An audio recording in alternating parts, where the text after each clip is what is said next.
Hello friends.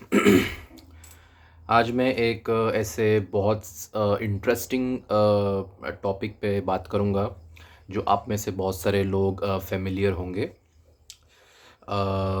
तो आज का टॉपिक है कि जो भगवान श्री राम का जो बर्थ पीरियड है वो अभी कुछ साइंटिस्ट या कुछ जो आर्कियोलॉजिस्ट है उनका ऐसा मानना है एज़ पर द रिसर्च कि जो भगवान श्री राम का जो बर्थ पीरियड है वो अराउंड 5114 समथिंग अराउंड ऐसे बीसी, बिफोर क्राइस्ट। तो आज से लगभग 7000 साल पहले उनका जन्म हुआ, ऐसा बहुत से हिस्टोरियंस या स्कॉलर्स का बिलीफ है। तो उन्होंने ये बर्थ पीरियड उन्होंने निकाला कैसे? तो उन्होंने क्या किया कि जो रामायण जो रामायण जो लिखी गई है उसमें जो एस्ट्रोनॉमिकल या जो प्लानिटरी जो पोजीशंस होती है, जब भगवान श्री राम का जब जन्म हुआ था उस समय, लेट्स एग्जांपल के लिए जुपिटर कहाँ पे था या मून किस एंगल में था, कॉन्स्टलेशंस जो होते हैं, नक्षत्र प्लानिटरी या सितारों के जो नक्षत्र होते हैं उनकी पोजीशंस क्या थी, जोडाइक ऑब्जर्वेशंस क्या थे, उस ऑब्जर्वेशंस को उन्होंने प्लानिटरी सॉफ्टवेयर में फीड किया। उसके बाद जो डेट आई वो अराउंड 12 जनवरी समथिंग ऐसे कुछ तो है, और 5114 बीसी ये ईयर आया है। तो बहुत से हिस्टोरियंस का मानना है कि ये करेक्ट डेट है, लेकिन मेरा अगर मुझे पूछो तो मेरा पर्सनल बिलीव ये है कि ये डेट गलत है। मैं कहने का तात्पर्य ये है कि स्कॉलर्स का कहना है कि जो महाभारत जो है वो 3000 बीसी में हुआ और रामायण जो है वो 5000 बीसी में हुआ। तो मैं इस थियरी से, ये थियरी मुझे हज़म नहीं हुई कि जो द्वापर युग है और जो त्रेता युग है और जो द्वापर युग है उसमें सिर्फ 2000 साल का ही फासला है, ऐसे तो हो ही नहीं सकता, क्योंकि ये इम्पॉसिबल सा है। यदि हम अपने शास्त्र देखें, यदि हम अपने स्क्रिप्चर्स देखें तो उसमें युग साइकिल, मनवंतर, कल्प का जो ड्यूरेशन है, एक मनवंतर का ड्यूरेशन, एक चतुर्युग या एक जो 4 युग मिला के जो एक चतुर्युग बनता है उसका एग्जैक्ट डिस्क्रिप्शन दिया है। तो इस वजह से मैं अपनी थ्योरी रख रहा हूँ कि वो क्यों गलत है और एग्जैक्ट पीरियड कितना पुराना हो सकता है रामायण का या भगवान श्री राम का, मैं आपके सामने प्रस्तुत करूँगा। तो मेरा एज़ पर मेरी रिसर्च के हिसाब से जितना मैंने डिग इन किया इसमें, जितना मुझे लगता है कि ये जो भगवान श्री राम का जो बर्थ पीरियड है या जो रामायण है, ये बहुत साल या लाखों करोड़ों साल तक पीछे जा सकता है। उसके पीछे मैं आपको अपनी एक थियरी दूंगा।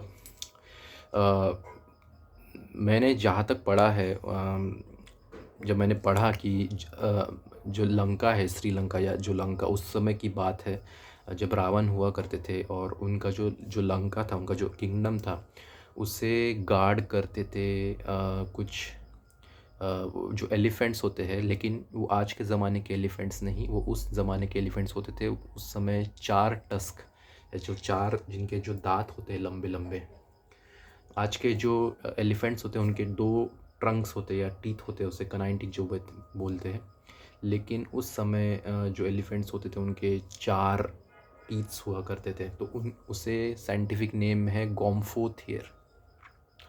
तो वो एनिमल को कहा जाता था गोम्फोथियर, और उसका एज पर उसका जो फॉसिल मिला है, उसका जो एग्जिस्टेंस पीरियड जो था वो अराउंड 33 मिलियन यानी 3 करोड़ से लेके 2.3 मिलियन यानी 23 लाख साल तक।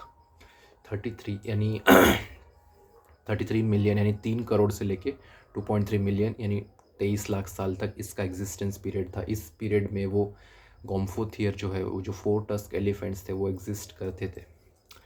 तो इसीलिए मैं जो रामायण में उसका जो डिस्क्रिप्शन दिया है कि वो रावण की जो पैलेस था उसको गार्ड करता था, अगर वो उस समय वो हुआ करते थे लाखों करोड़ साल पहले, 3 करोड़ से लेके 23 लाख साल तक वो एग्जिस्ट करते थे, तो रामायण भी उसी पीरियड में फिट होना चाहिए, ऐसा मेरा मानना है। और यदि हम कैलकुलेशन करें, लेट्स से जो सत्ययुग होता है वो 17,28,000 साल का होता है, जो त्रेता युग होता है वो 12,96,000 साल का होता है, और द्वापर युग 8,64,000 प्लस कलयुग 4,32,000। ये चारों जो युग है इनका जो टोटल आप जब करोगे तो आपको मिलेगा 43,20,000 ईयर्स। तो अभी जो एग्जिस्टेंस जो है किसका, गोम्फोथियर का, उसका पीरियड जो है वो है 3 करोड़ साल से लेके 23 लाख साल तक इस पीरियड में। तो हमें उसको मैच करना है। तो अभी जो चारों युग का जो कैलकुलेशन आया है वो है 43,20,000। ये एक चतुर्युग साइकिल हो गई है। तो यदि हम उसको 7 से मल्टीप्लाई करें तो उसका वैल्यू आएगा 43,20,000 into 7 means 3 crore 2 lakh something, ऐसा कुछ तो वो पीरियड आएगा। तो ये जो मैं कह रहा हूँ कि जो कैलकुलेशन मैंने किया है कि चतुर्युग जो है 43,20,000 इंटू 7 इन द सेंस कि 7 बार ये जो साइकिल है रिपीट हो चुकी है। ये जो चतुर्युग है ये 7th चतुर्युग तक मैंने इसको एक्सटेंड किया है, क्योंकि जो गोम्फोथियर का जो एग्जिस्टेंस पीरियड है 3 करोड़ है, और हमें जो वैल्यू मिल रही है 43,20,000 इंटू 7 वो भी 3 करोड़ के आसपास मिल रही है।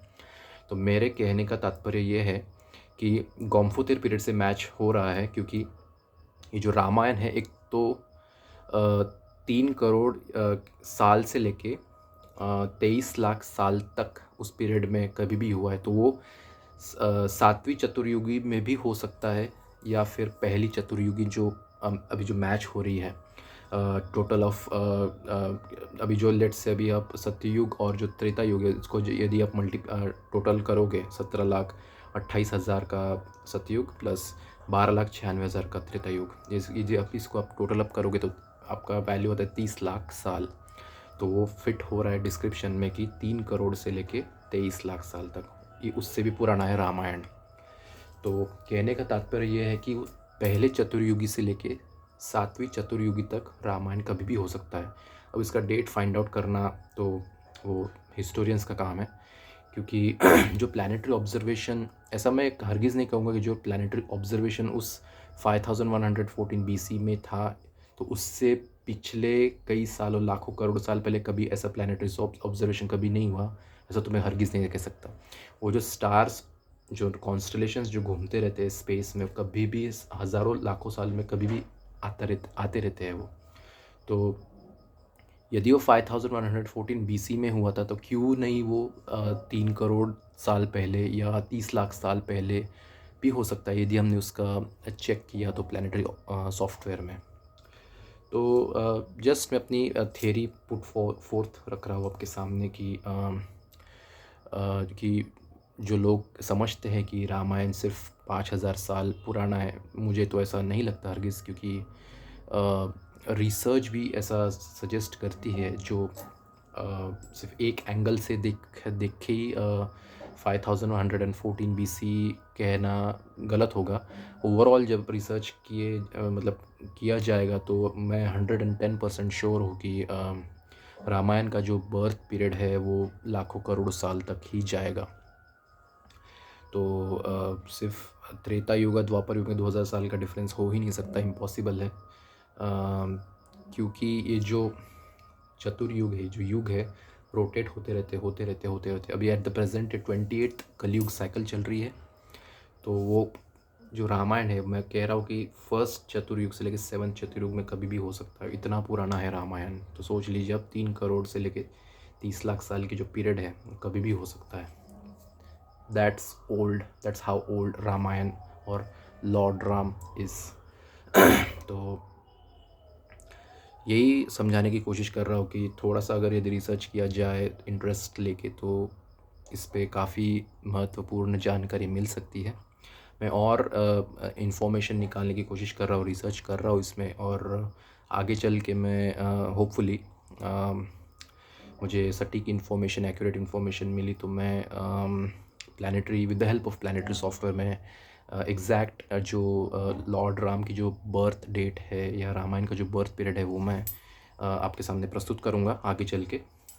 फॉर द टाइम बीइंग मैं जस्ट आपसे शेयर कर रहा था कि रामायण कितना ओल्ड हो सकता है, नॉट जस्ट 7,000 साल पुराना, इतना तो नहीं, उससे ज़्यादा ही पुराना है। तो जस्ट ये मैंने अपने शेयर किया व्यूज़। आई होप ये व्यूज़ आपको थोड़ा सा पसंद आया होगा, आपको थोड़ा सा सोचने में मजबूर किया होगा कि कैसे ये इतना पुराना हो सकता है। तो ऐसे ही मैं अलग अलग इंटरेस्टिंग टॉपिक पे बात करते रहूँगा, और आपके सामने valuable information, new new knowledge आपसे शेयर करते रहूँगा। तो मिलते हैं अगले वीडियो में एक नए टॉपिक के साथ। Thank you so much and जय श्री कृष्णा।